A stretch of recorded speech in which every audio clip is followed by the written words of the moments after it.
my friends. Laurie Ashcraft here again. I'm your host for Viva La Evolution, which is the training and consulting branch of Crestwood Behavioral Health, sponsored by Recovery and Resilience Solutions. You'll notice that we have a couple of very nice sponsors, Rutgers University and the Alliance. We're very grateful for them. Glad to have them join us. And if anyone else wants to be a sponsor, just let us know. We'd be happy to have you join our family. Let's see what I want to tell you. Oh, well, let's back up. I want to tell you a little bit about the reasons we are having these podcasts. Because this might be the first time you're joining us and you might not know. So the purpose is to have a place where we can just have really honest conversations and talk about the things that are working in our systems. There are some things that are working and they're working very well. And we can learn from each other as we talk about them.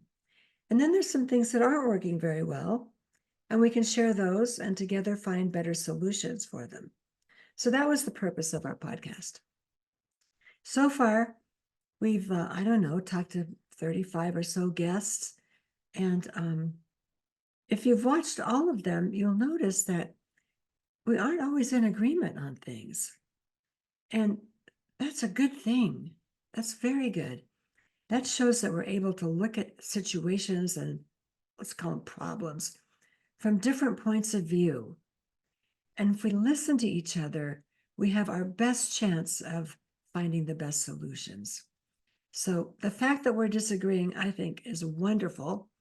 And we can hold all those different ideas and together come up with better ways of doing things. So that's our purpose. That's the idea behind what we're doing here. And and I always forget this, but if you would subscribe, that would help us understand our viewers a little better. And then you'll get notice each time we do a new podcast, so you'll know when a new one's up. So, okay, I think that's all I wanted to tell you. Today,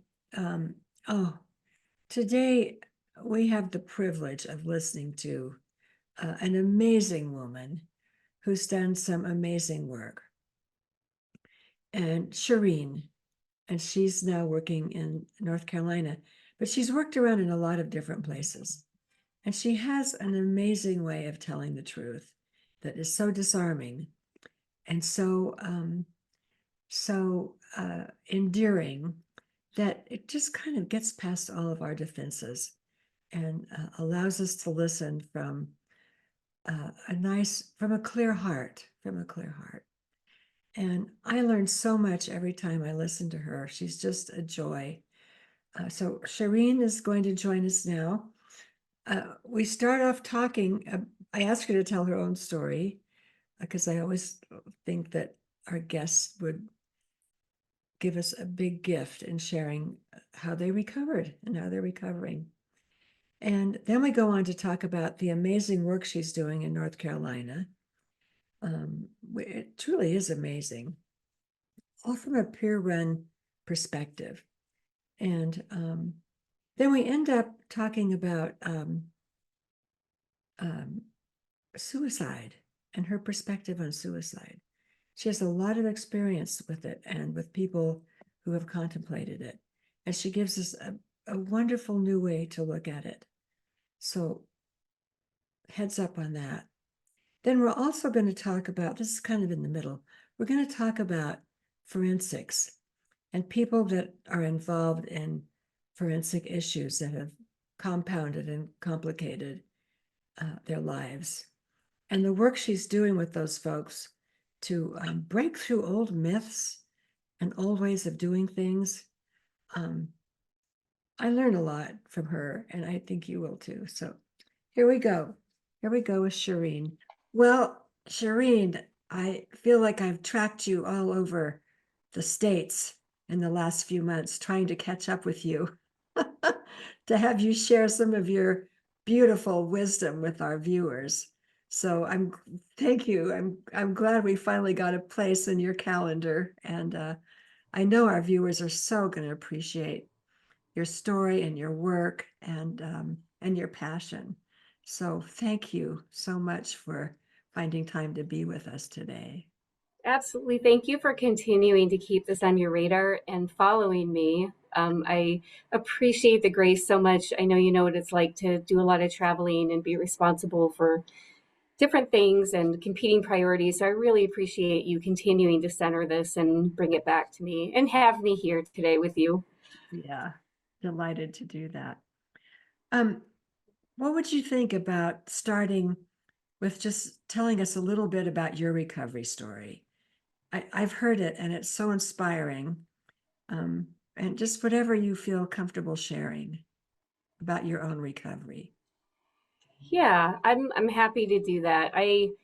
It's always an interesting thing because for me, I don't feel like my process or my journey is any more unique than anybody else, and yet we're all unique in all of our experiences and how we've worked through our identities and growing beyond sort of illness and pathology um, it's a work in progress. It continues to Mm, be a work in progress for yeah. me. Like so many people, I came into my first mental health diagnosis as a kid, and I was around 12 or 13. And I'll tell you, I this is relevant in the moment because I'm a person who doesn't have any childhood memories. Mm, So my memories before the age of around 21, 22 have all been erased. And so even when people are saying things like, do you remember when you used to, or do you remember your first um, crush, or what your favorite food was, or, people just talking about their childhood, and I have nothing to share. mm, It's a mm, really difficult experience to have lost your entire childhood and knowing that it comes from some really serious trauma. yeah. But I also am grateful to say that with a lot of hard work and a lot of healing work within the past few weeks, I've been able to reclaim some of them for the first time Oh, and start. great. Yeah, it's been quite a breakthrough, Yeah. and the way I describe it for myself is it's freedom, while the memories include memories of significant childhood trauma at very young age, which is the reason why I think my protective systems came Yeah. into play to prevent me from remembering these things. While Uh-huh. that is true, it was also um, seeing who I was before all of the trauma happened, seeing who I was wired to be as a little kid, remembering the beauty as well as the brokenness, and just walking away from all of it with a lot of gratitude. It wasn't like a flashback. I've had flashbacks before. It was really memories. And so I say some of this to say to you that some of this is historical perspective, not rooted in memories, and some of it is sort of a combination. But I came into my first diagnosis when I was around 12 or 13, and I was diagnosed with an eating disorder, Mm. and it would end up becoming one of 8, 9, 10. I don't even know how many diagnostic labels I have at this point in my life, because you know how that works. You just kind of Oh, keep yes. tacking them on throughout the years. And I find because I have, among other things, struggled with an eating disorder. And I find that when you say that, people automatically think you have a personality disorder. They just Yeah. lump you into that group. And of all Yes. the things that have been wrong with me, that hasn't been one of them. Uh-huh. Exactly. Certainly not with Yes. you. Yeah. Right. But there's a lot of that myth busting and demystifying these Yeah. experiences, right? Mhm. Like I find that even to this day, more recently, information is coming out about end of life eating disorder and assisted suicide for people that have eating disorders that they feel like they just can't medically and emotionally break the cycle, and it's become really detrimental to them. So Yeah. even as we sit here today, eating disorders become, I find that it is still one of those life experiences that is not talked about a lot. There's a lot of misunderstanding about it. And I just don't hear people talk about it often. There's not a lot of No, great it's yeah. treatments. And, uh, you yeah. know, It's kind of So that, seen as a sidecar, I think, because there's yes, no psychosis with it. And of course, there's depression, but there's not necessarily manic depression. So it just kind of gets treated as a side. It's just hooked onto the side, but implication. Then I think having that open space around it, not knowing or understanding it, gives people a chance to throw in the myths because that's absolutely. their attempt to understand it. Yeah. Absolutely. And, it's interesting that what some people would consider as a sidecar dominated my life Oh, and continues to be so prevalent in yeah. my life. I'm almost 50 now. I was 12 when I was diagnosed. This has been a lifelong process Mhm. and journey, right, in recovery from an eating disorder. But along with that diagnosis came what I think so many of us experience in services and systems, which is the limited expectations for wellness and the treatment approaches that are actually incredibly harmful, right? And so I was told, like so many people, I wouldn't be able to go to college. It was too unsafe because I was starving myself. I was threatened with a feeding tube. I was threatened with hospitalization multiple times. I was shown pictures of young girls in caskets who died by eating disorders. There was coercion, there was force. This is what people call treatment. Mhm. And I was told that I was sick and I was going to be likely spend the rest of my life in and out of hospitals and wouldn't be able to do the things that everybody else was able to do. So, on top of like having the experience of getting a diagnosis and a label, not being able to eat, and not understanding why, Yeah. and then having professional people in my life say this, I believed it. I believed all of that for Mhm. a really long time. Mhm. And people that know me now and see how vocal I am about the use of force and coercion um, don't don't know that I became very compliant. I withdrew. I went inward. I All of the things that led me to show up and have an eating disorder in the first place kind of took over when those messages were given to me. Oh, And I became an illness. yeah. They were feeding that identity. That Very became, much so. yeah, Very yeah, much so, without a hope for getting out of it or even understanding how it was formed, yeah. which is part of, to me, the outrage today. I've been doing this work now for 30 years. I've worked in traditional mental health systems and hospital settings and outpatient. And as you know, I operate a peer run organization that I started. And the fact that we do this to people in the name of treatment, and no adult in my life at that time looked at a kid and asked the question, right? Like the valid question about why would a kid be starving themselves to disappear? Yeah. What's happening? Mhm. What's going on? Those weren't the questions that were asked. Right. Instead, it went into pathology Yeah. and illness. So with every diagnosis that I received, I became sicker and sicker. Mhm. And the more services I received, and this is part of it, Lori, that is so frustrating for me, given what we do now professionally, what I do for a living, is I had to walk away from services to find myself Yeah. and to develop a life and an identity and a voice that was not rooted in illness, right? Because I embraced the diagnoses in the beginning and I embraced the treatments, I embraced the low expectations. Mhm. I wore it like a badge of honor because it was the only identity that I had for the Yeah. longest time. Yeah. Let's talk about how that happened. What was you might not be able to like pinpoint a turning point, but something happened when you moved out of that identity of a mental patient, let's just use that term, into the identity of a woman with amazing strengths and passions and abilities.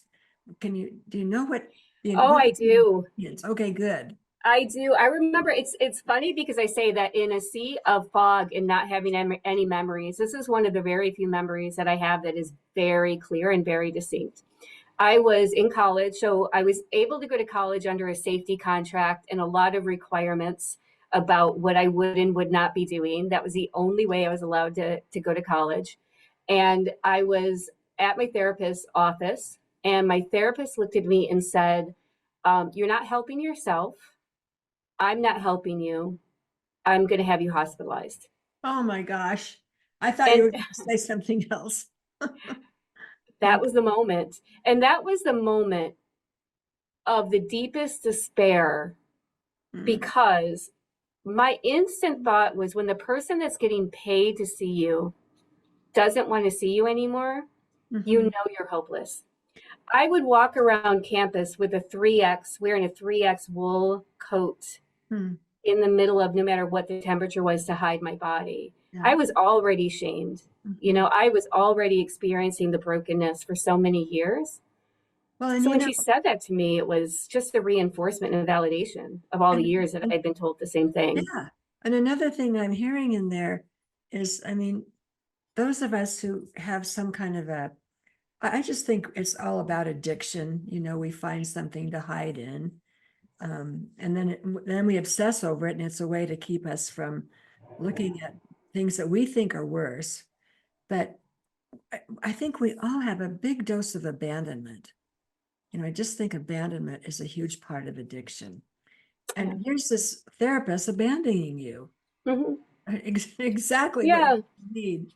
Yeah. And telling me that there was no hope for my future. Like, Yeah. the one here, and here's the thing about it, Lori, is there are a few things that really struck me at that moment. One was what I shared with you about her being paid, and she doesn't think, I there's any hope, right? So why continue?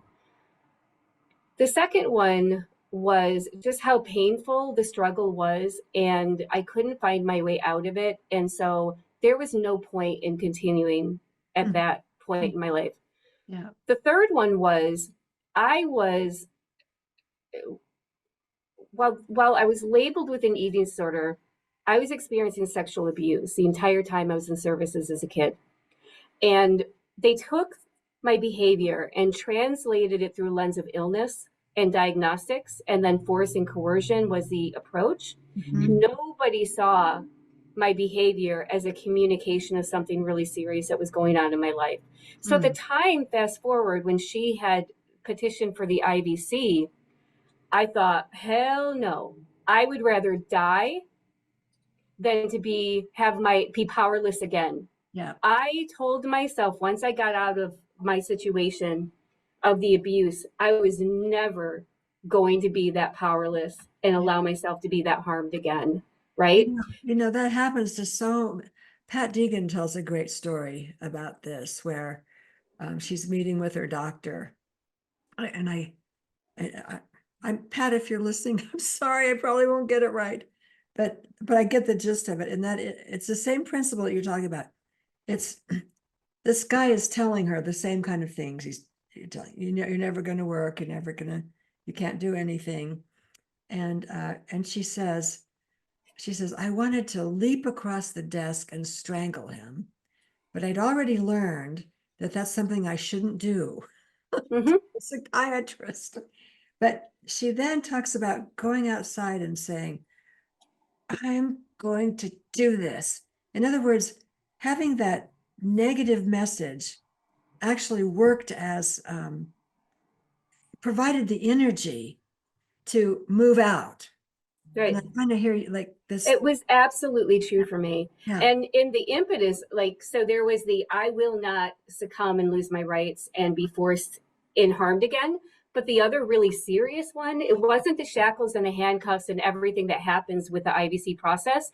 It was going to the hospital and being watched while I bathed, watched while Oh, I yeah. peed, and Yeah. being strip searched. As a sexual abuse survivor, Mhm. I would have rather died Yeah. than to have that happen to me, right? Like, I can even feel it as I'm talking about it today, decades later. So I walked out of her office and I saw a car coming, and I went to step in front of that car.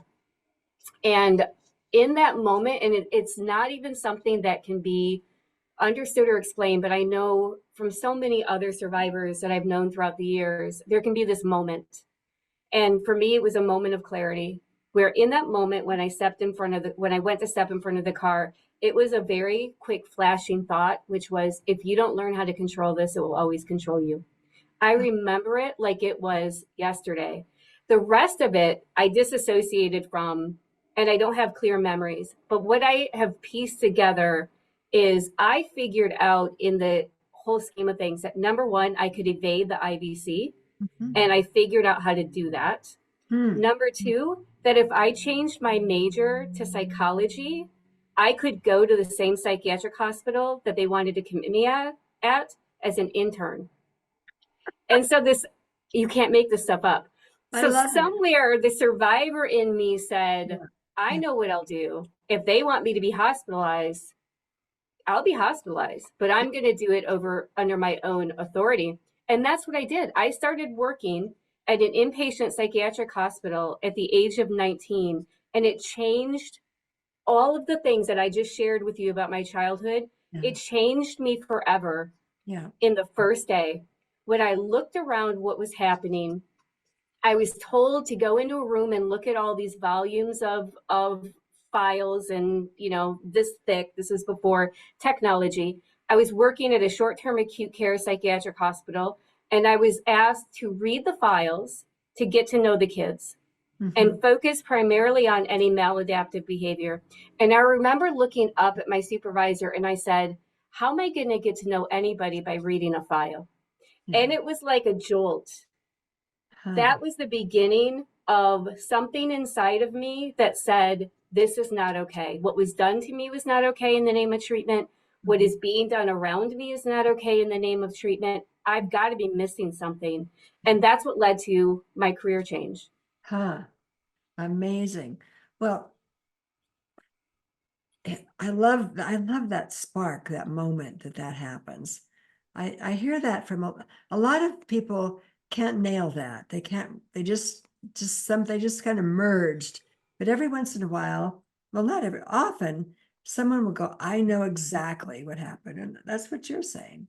Oh, I So, remember that moment. And I remember consequently, that's where my memories start, huh, is from the wow, therapist on is when I have memories again. interesting. Well, is that when you moved to North Carolina? No, so I had worked.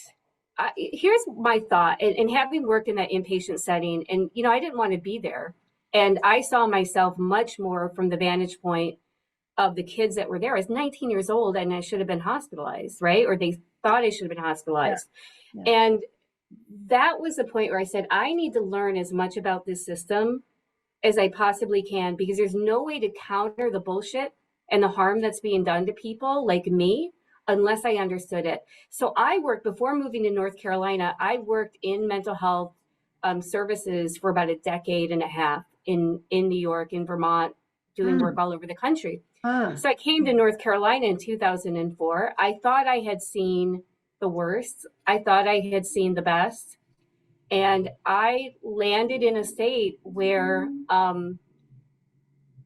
it was like I drove about 20 to 25 years behind in time. Huh. It was it Huh. was that it was that traditional. Mm-hmm. Mm-hmm. Um, Mm-hmm.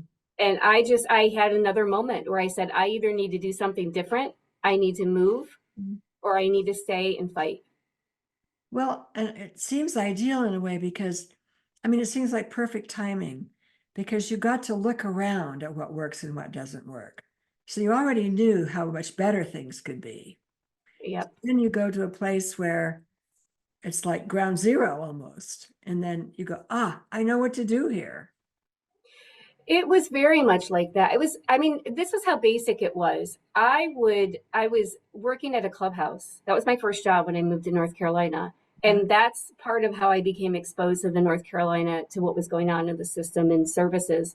And I uh, was on a committee to evaluate our local mental health system and how progressive or not so much it mm, was. And mm. I would talk about recovery, and people would Google it. Their only context for recovery was in substance Yes, use yes. abstinence, right? And so they would Google recovery, they would Google peer support, harm reduction. I started sharing information about the longitudinal studies, about some of the greats of our pioneers, some of the great practices that are out there. And I Mhm. spent that time with nothing to lose because I Yeah, sure as yeah, heck wasn't going to perpetuate what I was seeing around me. And so I would grab a flip chart and get up in front of all these people that I didn't know were in influential positions. And Yeah. I would say, no, no, no, no, no. This is what we're talking about. Yeah. And in that process, it was about 7 months in that process, I got the attention of some people that were decision makers in our community. Huh. And they came to me and they said, we get that what we're doing is harming people. We see it. We know it. What would Wow. it look like if we did it differently? And at Yes. that point, we didn't have peer support in our state. Yeah. We didn't have peer run organizations in our state. Mental health recovery was completely not heard of, Yeah. right? And I had the ability to create something that didn't currently exist. Perfect.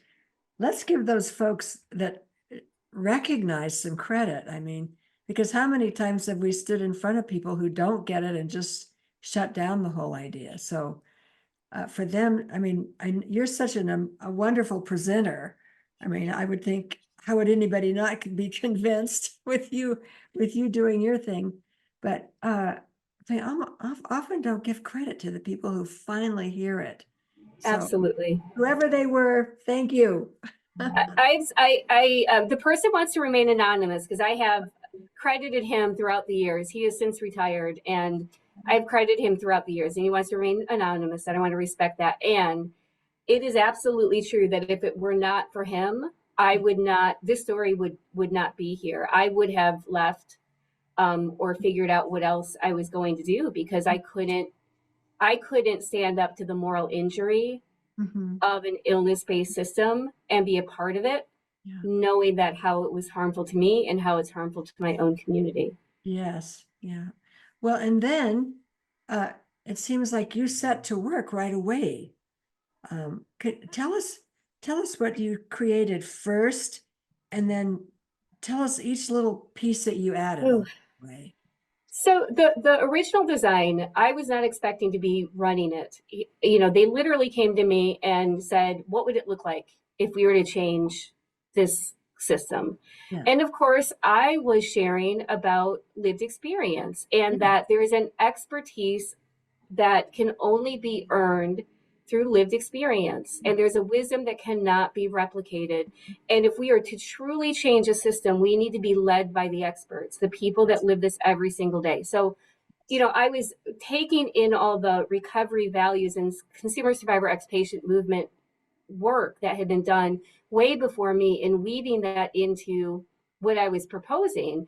And so, but they had a really hard time, as you can imagine, with that. When we were talking about peer support, and I proposed training and educational and technical assistance for providers. And they were just like, I don't understand. You want mental patients to work with mental patients? You want mental patients to train mental patients? I've heard And I said, that. Yeah. no, no, no. I want people with the expertise of lived experience to be training psychiatrists. Yeah. Cricket, cricket. You could hear a pin drop, and you can imagine the look on their face. Yeah. Yeah. Wait, what? Yeah. And I said, here's the thing. Recovery is not the type of thing you can walk into a classroom and 30 minutes later walk out of and go, oh, I get it. Aha, eureka. It's very nuanced, very complex, and you have to be surrounded by examples of people in recovery and that hierarchy and bias that has been trained in and reinforced into people has to be unpacked.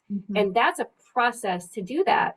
And for me, it can only be done if we are being led by the people that live it. So they got through that. And then they said, okay, so you want trainings for consumers, right? We were using that term consumer back then, and you want trainings for providers. And I said, no, no, no, I want shared learning environments. Yes. Meaning GED to PhD don't matter to me. Yeah. And they said, well, what does that mean? I said, it means that we don't do segregation here. Yeah. That means that in one learning environment, we are going to do recovery immersion experience together. And no lanyards, no labels, no letters will be used. First names will be used. And the docs are going to be sitting next to the family members, sitting next to the people that are involved in services, sitting next to the social workers, sitting next to the case managers, sitting next to the funders in one shared learn environment. Lori, you would have thought what I was proposing. You want to do what? You want our docs to be sitting next to patients? They're so used to the separation that that's so hard to get beyond. That's they no matter what, they want to go off and still talk about patients sometimes or people. It Absolutely. is hard to break. I'm so glad you broke through that because that is really hard to break through that. It was, I mean, you probably know this. You have to experience it. You can't talk about it. It has to go from the head to the heart, and we have to Yes. find those pathways Mm-hmm. from the research part and the academic experience Mm-hmm. to understanding it from a heart-led way. And the Yes. only way we're going to do that is if we immerse ourselves and each other into what we we're talking about. Yeah. That training was required for all providers that were contracted in our community. And it was so successful that while in the beginning, what we were funded to do was training and technical assistance because they still could not wrap their mind around peer support. Mm-hmm. That was too risky. You can't work with Yeah. people, Yeah. that type of thing. Yeah.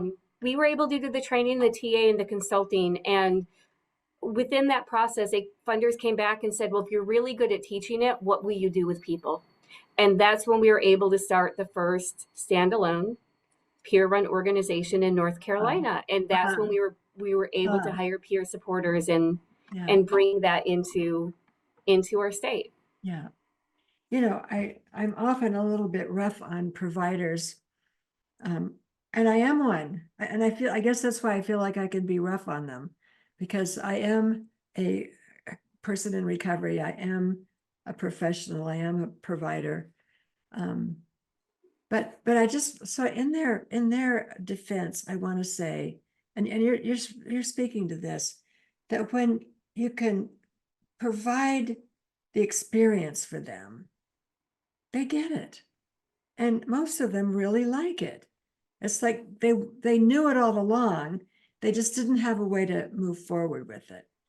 And it sounds like you were able to open that space for everybody to participate in the next steps, which were critical. Yeah, Yeah. I definitely felt that way. That was the feedback we got through doing this work. Here was my mark of success. So we had, of course, toys in all of our classes, and we had something called FLARP, which you press it and it makes a farting noise.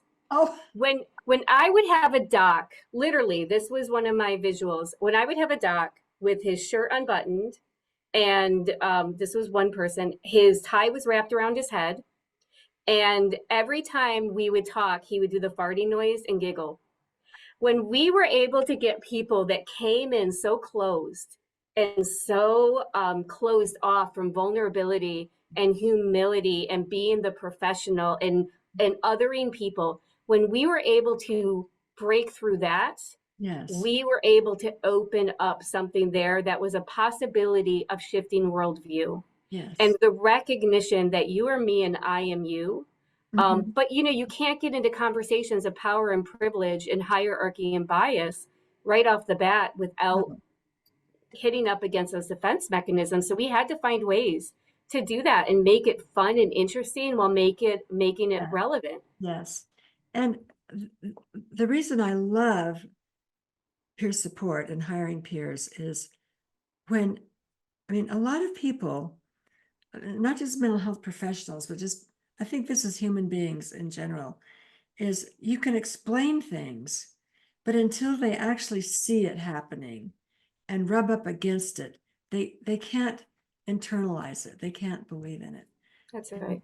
yeah, so I love that's what you've done. So you started with a peer run, like was it a socialization kind of It program was at it first? was the first one was a drop-in center. Drop it. That Yeah. that was that's now what we call a recovery hub. So it's no longer what it used to be. It's evolved throughout the years.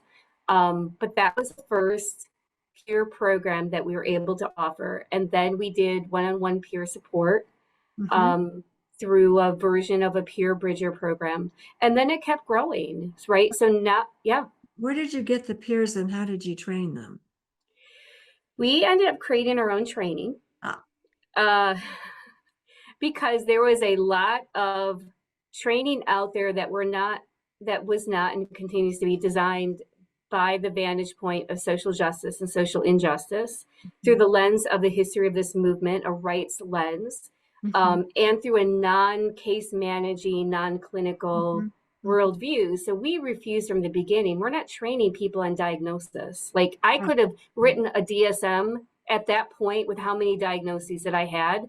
You can get that information anywhere, and that is not the lens in which we operate.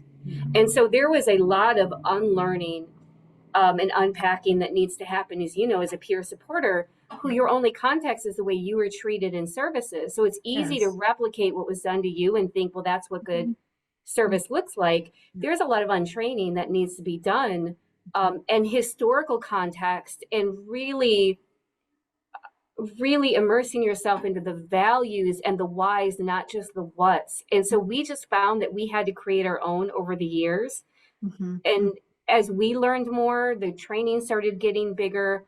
But yeah, to this day, we train our own team members. And when anybody comes in, we retrain them just Yeah. because there's a lot of really poor trainings out there. I think that is so smart of you. And we could say the same about nurses or case managers or whomever, people, professionals, whether it's a peer support professional or a nurse professional or whatever, they get embedded in systems that aren't the most progressive, let's just say it that way. So you almost always have to retrain. I'm so glad that you just automatically do that. I think it's a wonderful investment, really a great investment. It is, and it's honestly it's unfair to our evolving workforce to get Mhm. substandard training and not have access to real good solid information. You know, we call it kind of like the baby peer support training, where it's all about self-care and not being so vulnerable. And it's like, stop. If we continue to infantilize Mhm. Mhm. and, you know, that internal stigma, that internalized stigma that we can easily take on as our own identity, and then we reinforce it in that type of Yes. message, right, Yes. where like it's always about don't be too stressed out and self-care and blah blah I blah. know. I I know. want you to have the information so that you can go to the policy tables Yes. and be a threat. Well, yes, and I mean, you and I could probably attest to this in the moment.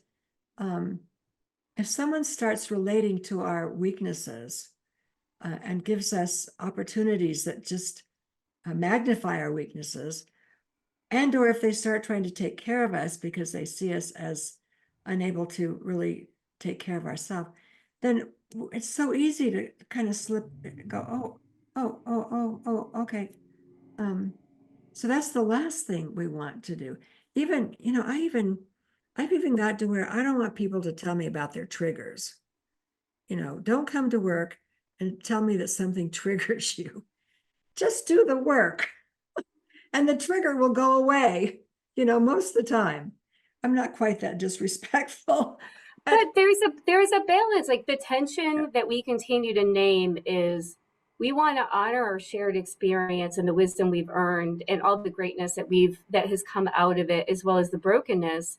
And we are professionals, and yeah, there has to be accountability. So how do you balance in an organization support with accountability? And I've seen it, you know, we've struggled at times where we've been so supportive that yes, people are providing peer support to each other as employees and colleagues and forgetting why we're here. And yes. we've boomeranged to the other end where we're so accountable that we're Mhm. starting to push the soul out of what makes a peer run organization, and we're looking for that messy middle all the time, and it's a constant dance, it's a constant tension. I'm not going to treat you as a vulnerable former client because Mhm. we are employing colleagues, and Yes, that internal switch for all of us as an employer as yeah, well as an employee, and yes, that shift, right, of yes, vulnerability, yes. um, takes a lot of work, and it's a constant, it takes vigilance to do that. It does. Vigilance is a good word because that means you have to keep your eye on it all the time. And yeah, I love that you call it the messy middle. It's that place where you respect and support areas that are still way too vulnerable. And you hold on to, you want to keep that vulnerability and humility in place. At the same time, pulling in the strengths that person has. So it is like holding all that together in one gooey handful. For all of us. I mean, we do that to each other. It's like, I mean, I think that's the essence of peer support is Yes. accepting. Yes. I want our workforce, our employees to rise to their greatness, Yes, yes, right? And we're not going to rise to our greatness if we are feeding each other stuff and right, we're sitting in it all the time. Like there's a place for that, and that's not work. right. Um, and we're not going to rise to our greatness if we are teaching people to be mechanical and rote in No, their work and be, yeah, disconnected emotionally from the tragedies and the realities of what's happening in people's lives all around us and what has happened in our lives. So it is that tension in hmm the middle where yeah, that's the place where we rise. yes. That's the learning. That's the training ground right there. It's not so much when you're doing great or when you're doing terrible. It's when you're right in the middle of that, finding your way, holding your issues. I mean, they took care of us for a long time, so we gotta be a little bit grateful for them. So holding them, realizing that they're right there, and then rising. I like to think of it as using that as fuel to rocket us to the next That's right. standing place. That's right. It's the example that some of the things that we have been taught were our biggest problems are actually our superpower.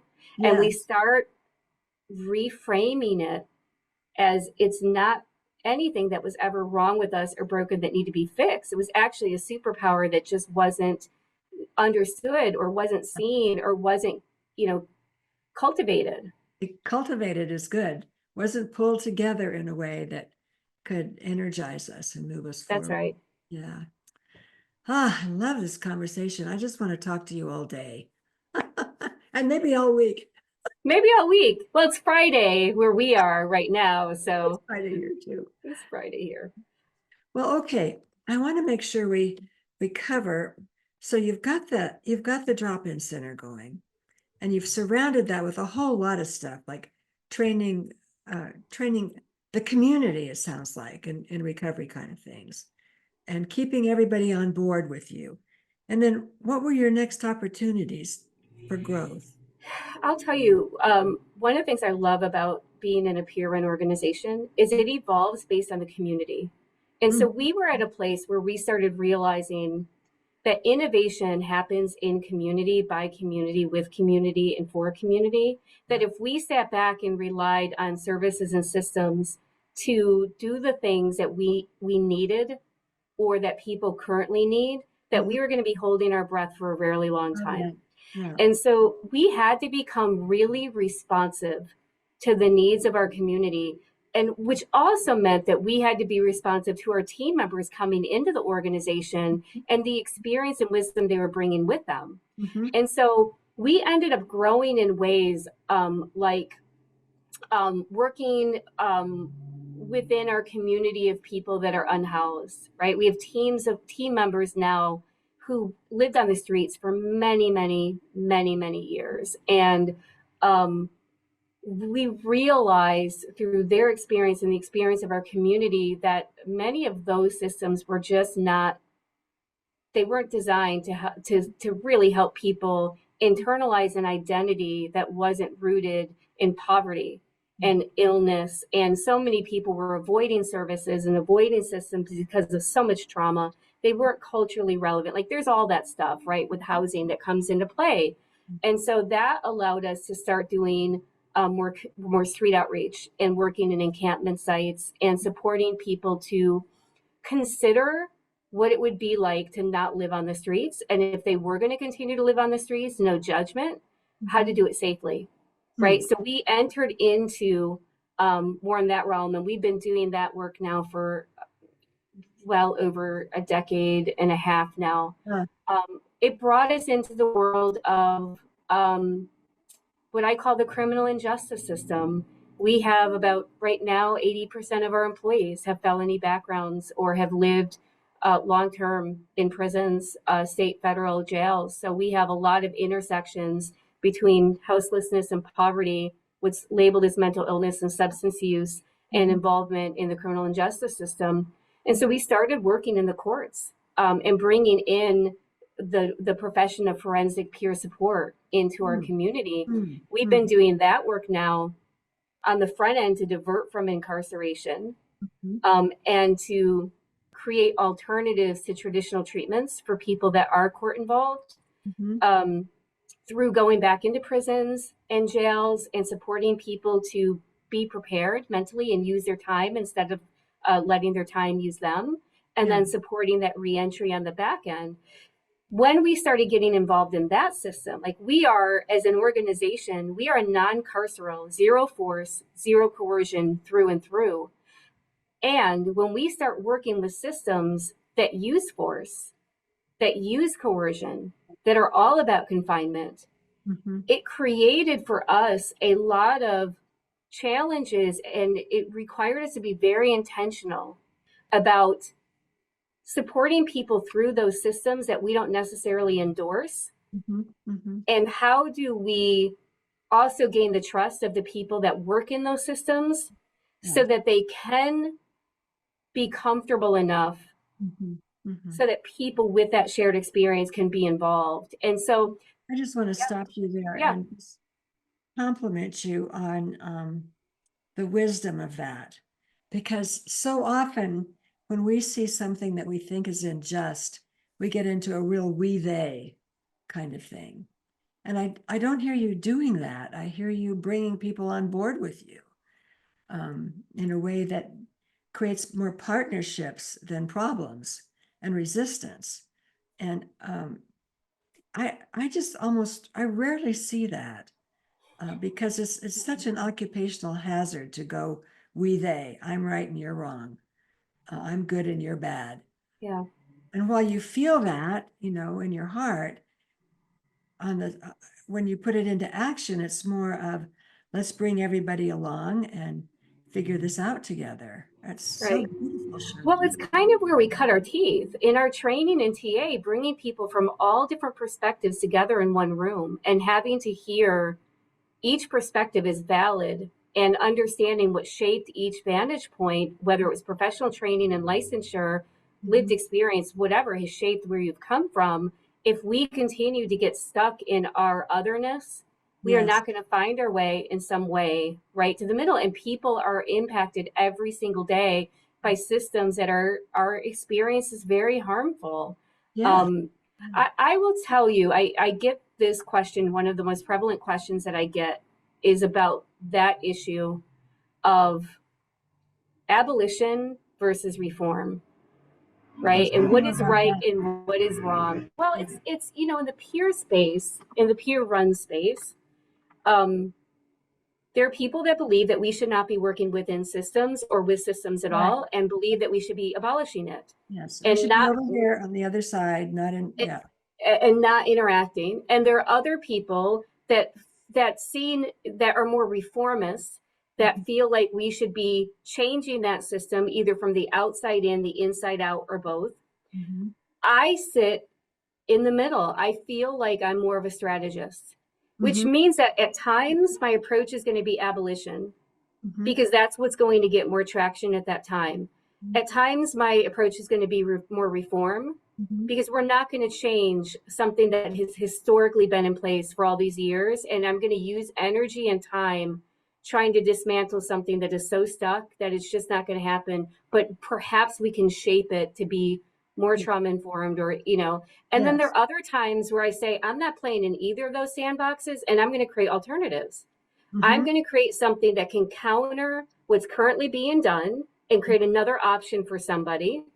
I can't abolish what's currently being done. So those are always going to exist. But what are the alternatives for folks? That to me is a strategy decision about where we end up as an organization coming in on a particular issue. With the criminal justice system, it was, we're not going to change it. People are going to end up in carceral systems related to mental health and substance use issues. We're not going to abolish it. And if we are not at those tables of decision making from the lens of having been directly impacted by those systems, people are going to continue to be incarcerated because of mental health and substance use and poverty and race and oppression, right? And Yep. so that meant that people don't realize in these courts, these specialty courts, decisions aren't made by the judge in the court. Decisions are made in what they call staffings. There's clinical staffings and there are legal staffings. You have to be at that table to counter the narrative around criminogenic thinking and the person tested positive and they need to be sanctioned to jail and like all of that stuff that these systems were based on. If there is nobody in there disrupting that language and disrupting that thought process, people are going to continue to be incarcerated. That's where we sit in as a peer run agency. That's such a good point, because by the time it gets to the judge, they've made their recommendations. The judge often doesn't know any better, so they just go with the recommendation. So Absolutely. you get right into those meetings, your peer run. Do you go as Oh, like yeah. an advocate to the person? Is that how We you? are we are there. The court calls it a friend of the court, which is an Oh, interesting I name. love it. A friend of the Yeah. court, which actually means we're a friend of the person that is going through the court process. So Yes. our job in the courts are a few different layers. Number one, we are in every clinical and legal staffing to disrupt, frankly, that traditional approach and that traditional thinking and come up with alternatives to sanctioning and alternatives to traditional treatments and approaches and give insight onto some of the things that we're talking about. Like maybe the person's not criminogenic, maybe they have experienced all this trauma in their life and the crappy services that you're providing, like we can do all that in there. Second thing that we do is that we typically are offering support to the people that are going through the court process that are just saying F you. Yes. I would rather take my Got it. chances and go into jail Yeah. than to be involved in this. Yeah. And so we are there to just offer and invite in a relationship with folks that we know we're going to end up losing to the penal system if we don't find another way to at least have a relationship together. And then we do a lot of trainings for probation, parole, Oh, good. DAs, public defenders, judges, treatment staff, treatment court staff on a whole variety of topics. Huh. Wow, you're a busy woman.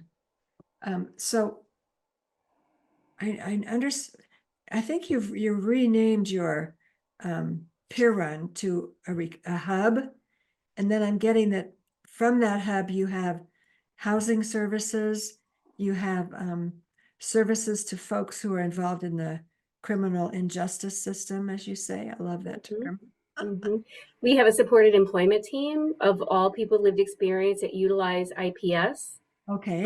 As the model of employment. We feel very strongly that the difference between chronic illness and recovery is through purpose and employment. Yes. That comes for a lot of us, employment and education. Yes. And the only way we're going to break that cycle of chronic dependence and illness and dependence on subsidies is to break that disease model that has been taught into us for so long. So we do a lot of work around imagining your life as an employee or as a homeowner, as all those identities. So we have an IPS supported employment team. We operate a 24/7 peer run warm line that is now our statewide warm line. So it's available to anybody. Yeah, great. Which has been fabulous. We operate a couple of peer run respites now. So 24/7 homes in a neighborhood as a option so that people don't end up being involuntarily committed, don't end up going to the emergency department and being either boarded in the ED or risk being involuntarily committed, or folks don't have to go to inpatient settings. So we operate a couple of recovery hubs at this point. We have a community inclusion project on behalf of a DOJ settlement, Department of Justice settlement, where our role is to go back into adult care homes and congregate settings and imagine with people a life of living outside of institutions and whether that feels right. And even if that doesn't feel right, to build a life, to get a life, to be connected, right, to other people with shared experience. We also now have a recovery cafe. So we are equal parts mental health and substance use. And in the substance use community, we're equal parts substance use and harm reduction, substance use recovery and harm reduction. Great combination.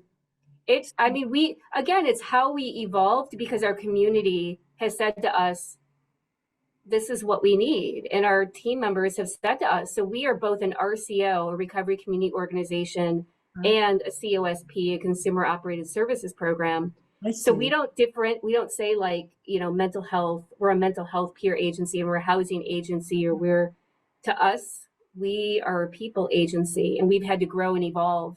Yeah. Um, Well, as people grow and evolve. let me ask you a couple things.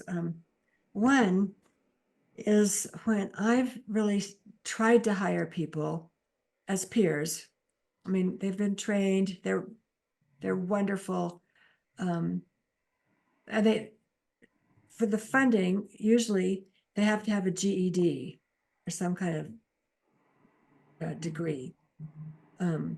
So I wanted to ask you about that, but more important than that is the whole fingerprint clearance. This seems, I mean, in California, this is a real sticking point where someone can be proved to be, like through an internship, a wonderful employee, but then we can't hire them because they can't pass this rigorous fingerprint process. How are you getting through all that? Okay, so this is going to be maybe a weird answer to that question, but to us, that's about vetting who we accept funding from.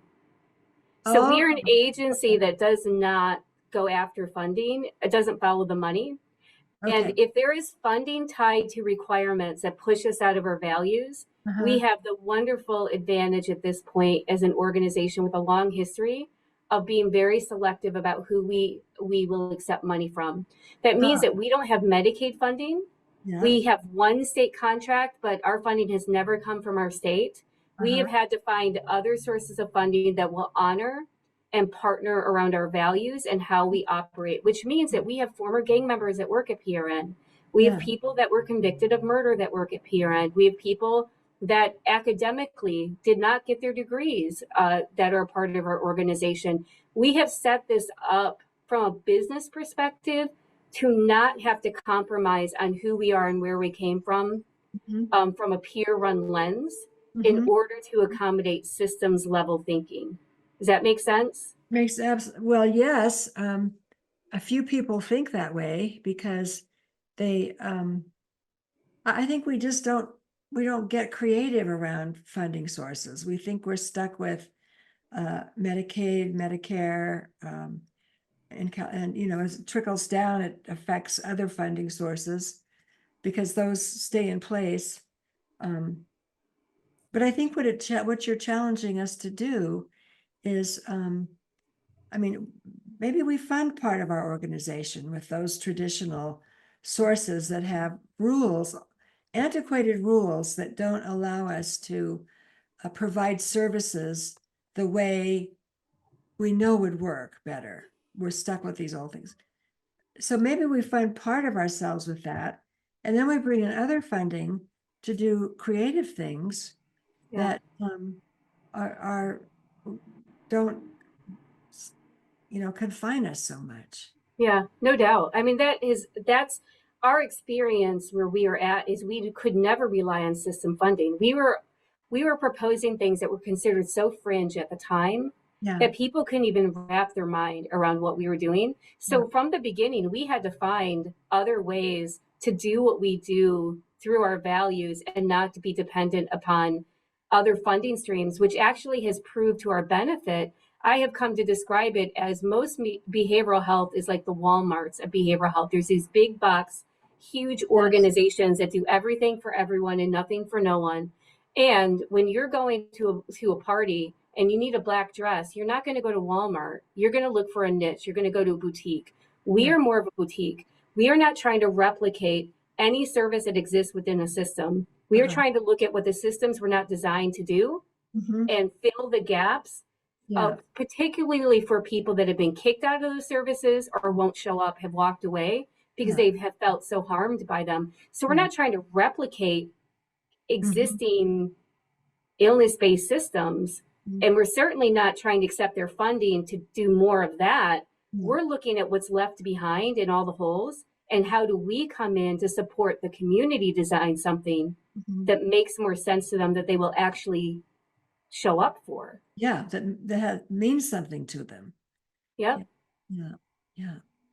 I just love what you're doing. I love how you're hiring people that would not be able to be hired in a traditional funding system and giving those folks a chance. It's who needs another chance more than that group of people? Yeah, we don't need, for our organization, we don't need another qualified professional who's going to school for social work that experienced some anxiety and saying that person has lived experience. When you're living in prison, you need somebody who's lived in prison.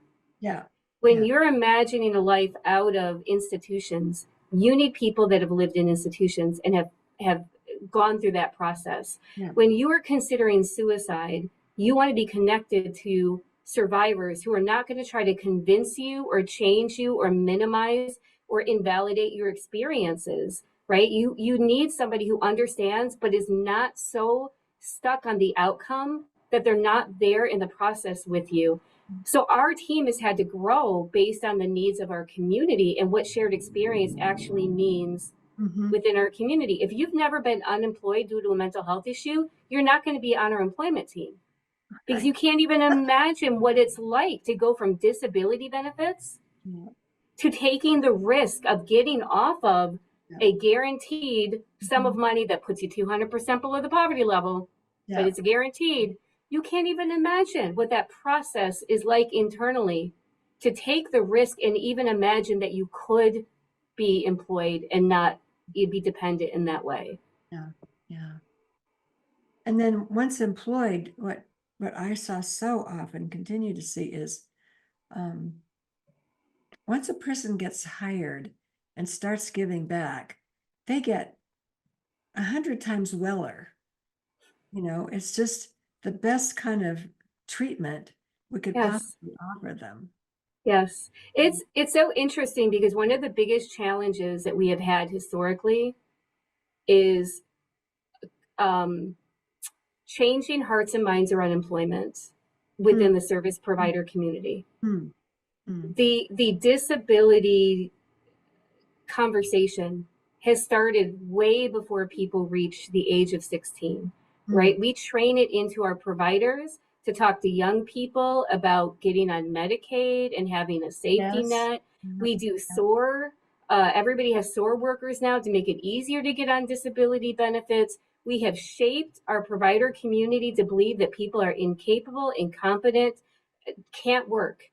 And so by the time we get to meeting somebody like us, you've yeah, been involved in those systems for mhm, 15, 20 years since you were younger, hearing those messages. yeah. And then we expect that it's going to be this light switch of, wait, no, I actually can be a worker.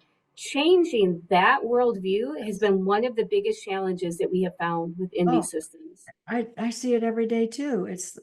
It's like if I earn over $16 a week or whatever it is, then I have to give up half of my Social Security, or they take a dollar Yes, away for everything I earn. that's right. And And on so, the provider side, you have to truly believe people can recover. yes, If yeah, employment is yeah, a real thing. Like you have to believe people can recover. So if you don't believe people can recover, why are you going to be strongly supporting yes, vocation? yeah, getting off of SSI or SSDI even, yeah, yeah. Oh, you give me so much hope, Cherene, that things can be different. Very exciting. Before we wrap up, though, I've heard you present a few times, and you usually cover. We've talked a little bit about suicide, but I remember that you have a way of looking at it that's very hopeful and unique. Could you say a little bit about that? So I don't know if this is what you're looking for. So I'll just kind of share my perspective on suicide. Okay. There are so much myths around suicide. And, I was actually just talking to somebody before this that the two things that people freak out the most about is when somebody talks about self harm or suicide and voice hearing. Those are the two things that will get you in handcuffs, confined against your will quicker Yeah. than anything else, right? It's those two things. So there's a lot of myths and demystifying it. Well, one of the things that is very personal to me is suicide. And one of my personal truths is that having thoughts of suicide is something I still experience regularly. There is not, to really consider suicide 6 times in a month is not unusual for me.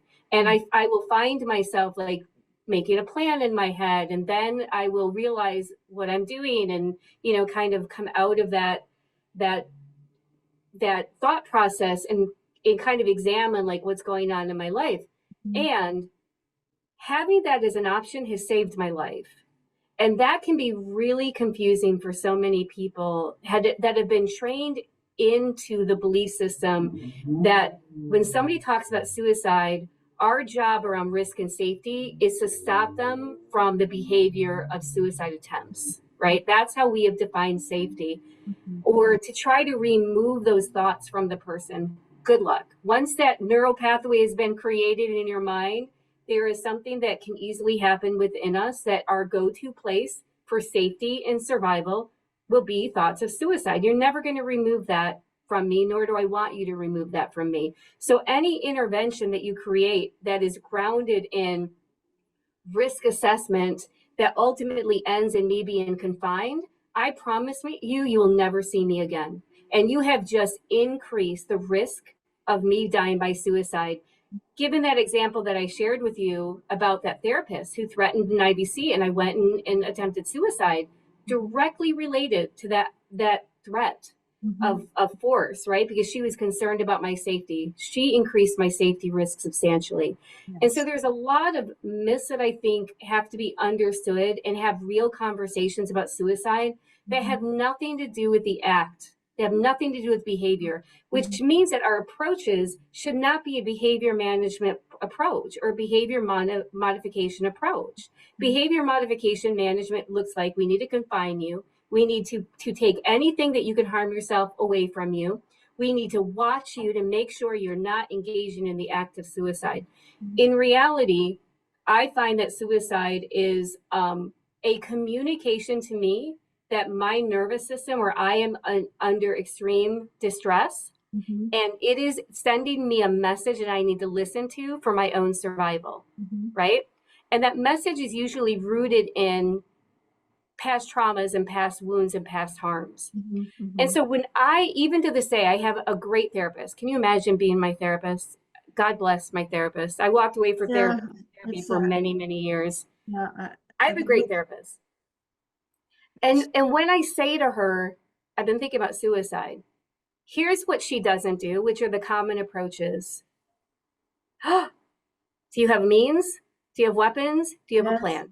Yes. So she doesn't do a risk assessment. She doesn't minimize it and say, oh, Cherene, you're just having a bad day. And you know how this goes. And tomorrow will be better than today. She doesn't try to fix it. Oh my gosh, what can we do? Do we need to up your meds? She doesn't go, do I need to hospitalize you? She doesn't do that. She doesn't shame me.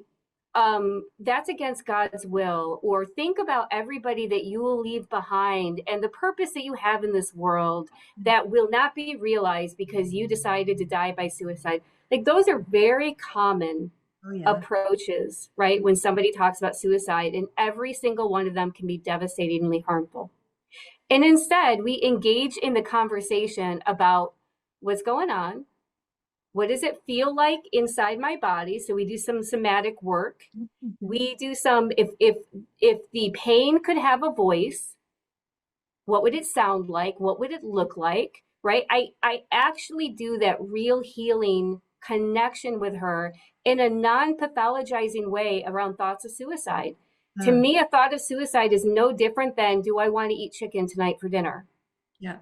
Well, let me bounce this off of you because I've had this thought before when I've heard you. I haven't really had a chance to talk to you about it. So there's this feeling that you have, and it's not good. It's not a good place to be. And so your mind goes to the default of, maybe we should get out of here. And then I think I'm hearing this, but correct me if I'm not.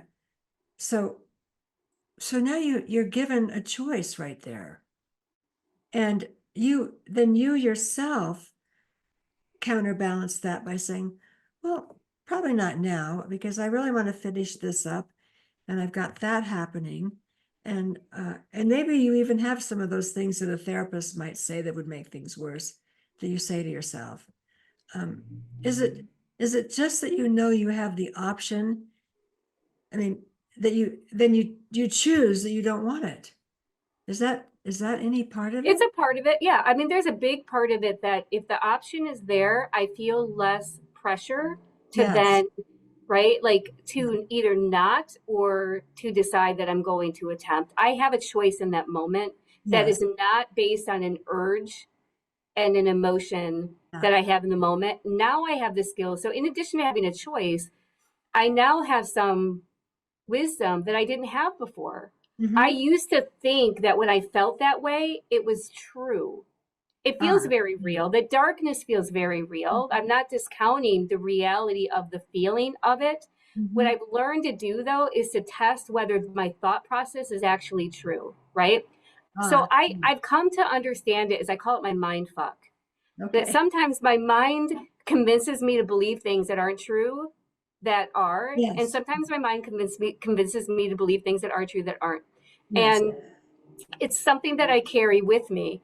I have learned how to look at these situations and say, is my mind fucking with me? Is Yeah. this real? Is it true that I will always feel like this?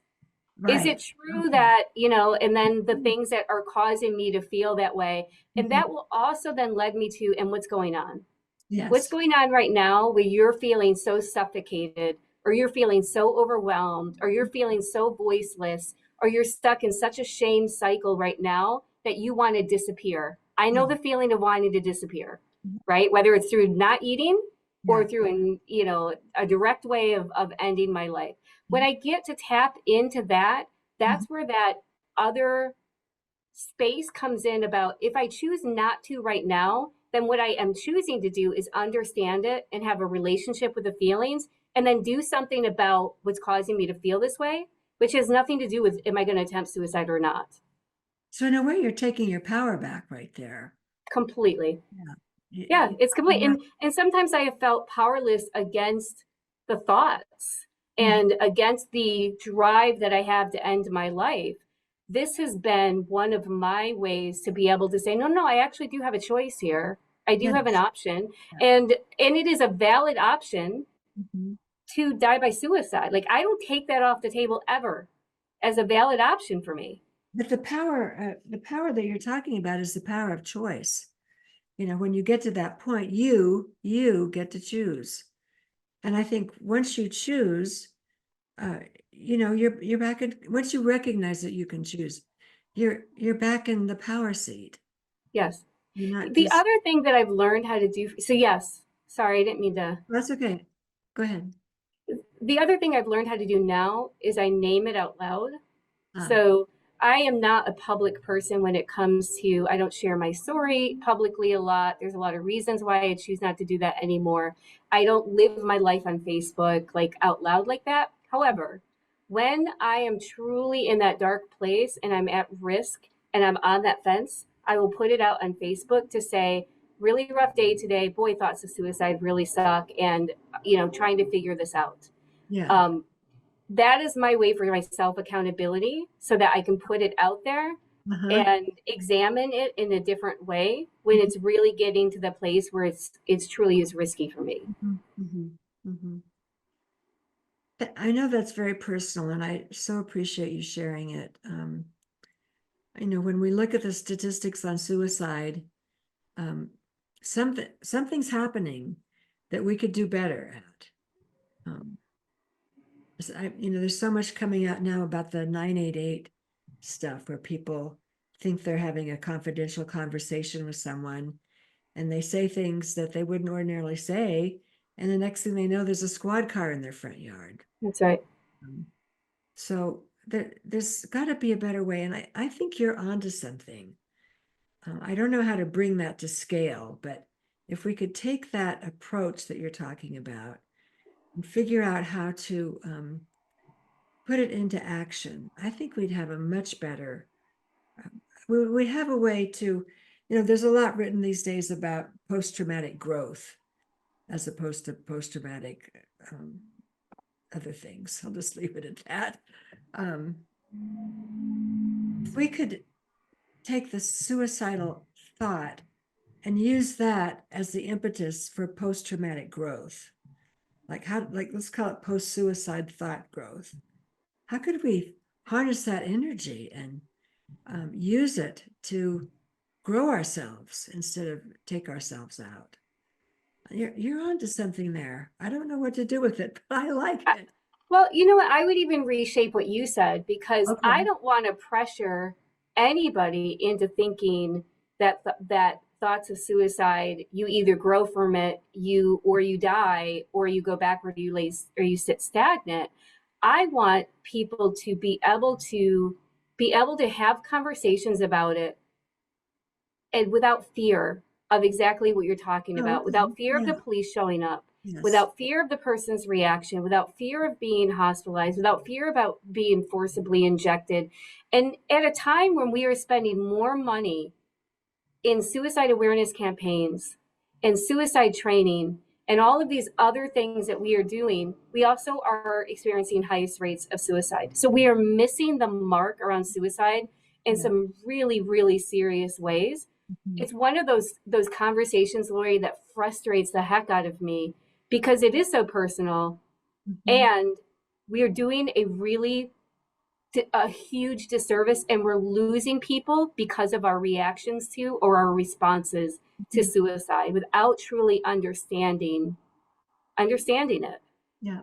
Yeah. Thank you so much for sharing that, Cherene.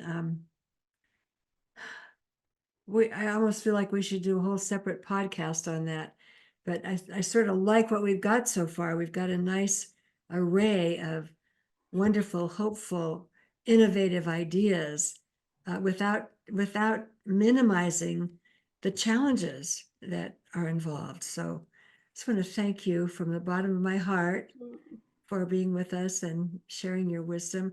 Are there things that you might want to say that we haven't allowed time for or space for?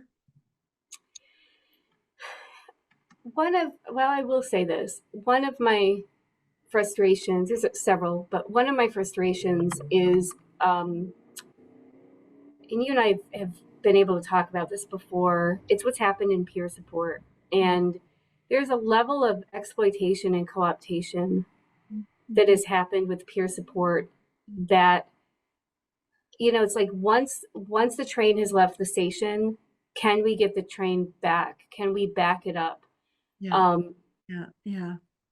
and it's a bastardization of lived experience that continues to happen, and it's getting more and more difficult to then right size it and to change the harmful things that have happened to peer workers in the name of peer support, Mhm. or when organizations go to employ peer supporters. And one of my great shames is when I started this work around starting the organization and hiring our first peer supporters, I didn't have the foresight to realize that this would catch on, but it was going to catch on and be owned by services and systems. Hmm. My intention from the beginning was that peer support would be operated by peer run organizations, that it Mhm. is the one thing that is truly ours to understand. Our lived experience and how to utilize that lived experience in support of other people is truly ours. The Yes. fact that it very quickly became owned by systems and became a business where now, it's a Medicaid business, it's a training business, it's a consulting business, it's a technical assistance business. It's become a business. And the more it becomes that, the less we are rooted in a movement, right? Like I say, our history is being erased. Hmm. We do Hmm. trainings for peer supporters that are not rooted in the history. Our history becomes erased. And what we are training people to do is become arms of a system that we were once trying to change or abolish, Hmm. right? Mhm. So the history of the peer movement, the consumer survivor ex patient movement, I should say, was a history of we are not going to take this oppression anymore, and we are going to join together and minimally support one another, but also unite to either change, abolish, or disrupt the things that have caused us harm in the name of treatment. Mhm. Once we started losing that history and our involvement in policy change and our involvement in social justice, when we stopped centering human rights and disability rights into service systems, when we started owning peer support as a service rather than a movement, we have run the risk of the level of co-optation that I know we have talked about within peer support. Mhm. I'm continually trying to figure out how to be a part of promoting standalone peer run organizations to provide the peer support. One of the reasons we're able to do what we're able to do is because we are not a part of those systems. It's Mhm. because we don't have to have clinical assessments or referrals for anybody. We can be an open access environment.